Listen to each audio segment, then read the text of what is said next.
Hey everyone, welcome. Today we're diving into one of William Shakespeare's most powerful poems, Sonnet 55. Now, you probably know Shakespeare wrote a ton of sonnets, 154 of them to be exact, but this one, it's special. It makes this huge, almost unbelievable claim that a few simple lines of poetry can outlast the biggest, strongest monuments ever built. I mean, think about that. It's a wild idea, so let's jump right in.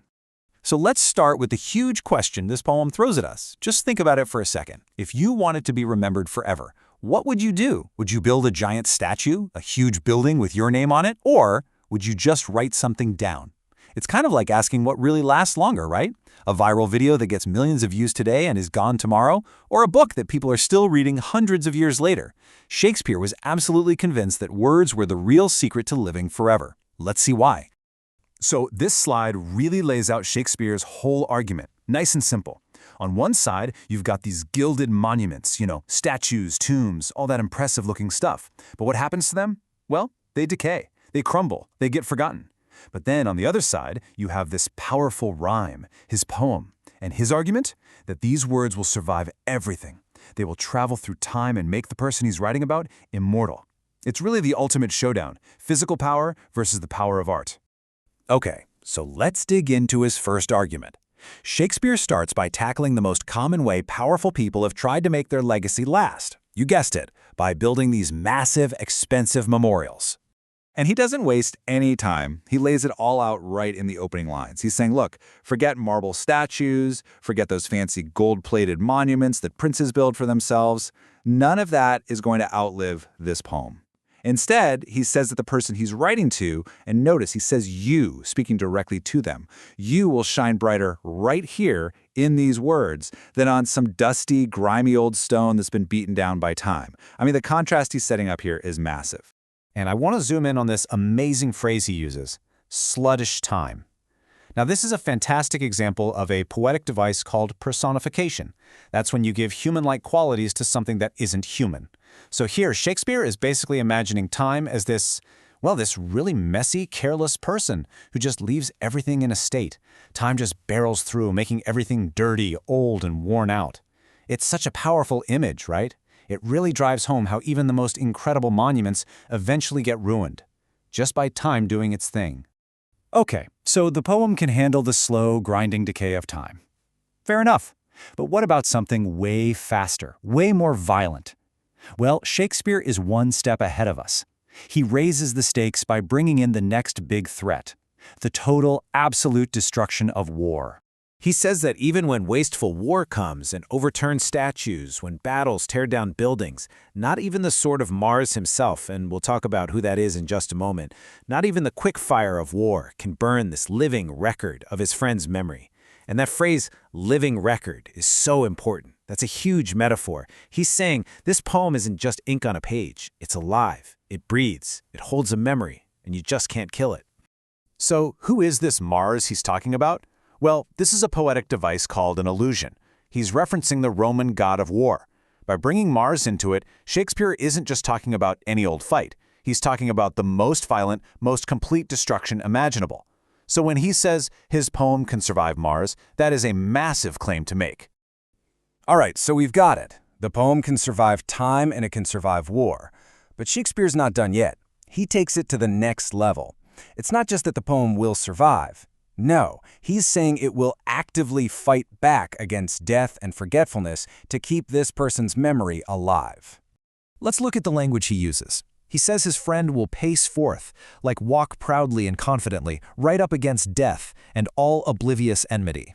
That's a fancy phrase, but it just means the world's natural tendency to forget everything and everyone. He's promising that this person's memory, their praise, will find a place in the eyes of all posterity, all future generations, right up until the end of the world. It's like the poem is a vehicle, carrying this person's memory through time. And that word he uses, posterity, it's the key to the whole thing. It just means all the generations of people to come. Think about that.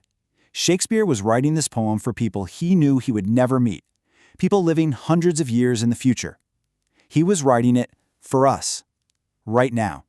By reading this poem today, we are the posterity he was counting on. And this brings us to the final two lines, the couplet, where he delivers the ultimate promise. He says, "So till the judgment that yourself arise, you live in this and dwell in lover's eyes." So until the end of time itself, the person he loves will live on. Where? Right here, inside this poem, and in the eyes of everyone who reads it and connects with it. Immortality isn't in stone, it's in art and in us. So you gotta be asking yourself, how does Shakespeare actually pull this off? How does he make such a wild promise sound so convincing? Well, he's not just winging it. He's a master, and he's using a whole toolkit of poetic devices to build his case. Let's take a look at some of his secret weapons. First, let's just quickly recap the core themes. The whole poem is really about the power of poetry to defeat time, and from that, we get the bigger idea of finding immortality through art. The whole thing is built on that central conflict, physical stuff that gets destroyed versus words that last forever. Okay, first tool in his kit, metaphor. We already touched on this one. When he calls the poem a living record of your memory, he's comparing it to something that's alive, that breathes.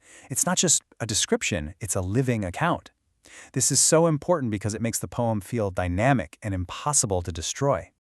Next up, we have personification. We saw this with that amazing phrase, sluttish time. By giving time this messy, almost human personality, Shakespeare creates a clear enemy for his poem to defeat. And that makes the poem's victory feel way more heroic, doesn't it?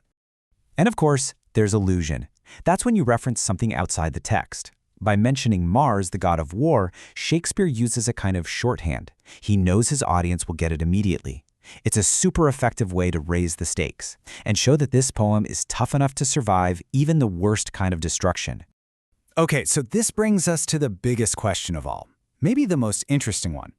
I mean, it's one thing to make a huge promise like this in a poem, right? But it's something else entirely for that promise to actually come true. So, after more than 400 years, did Shakespeare's bold promise actually work? Let's just quickly recap his argument. It's really a simple three-step plan. Step 1. The problem? Grand monuments always decay and get destroyed. Step 2. The solution. This poem will be a living record of his friend's memory that can't be destroyed. And step 3, the proof.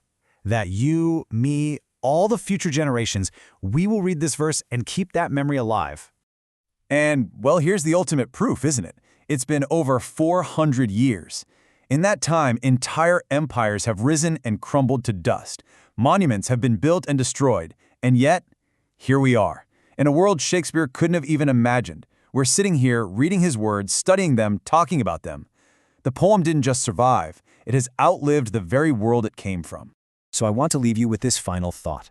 The poem itself is the proof. Shakespeare made a bet that his words, his art, would last forever. And every single one of us who reads this sonnet becomes a part of his victory. By reading it today, we're not just studying a poem for class, we are literally fulfilling the 400-year-old promise he made. So the final question is for you. Are we the living proof that he was right?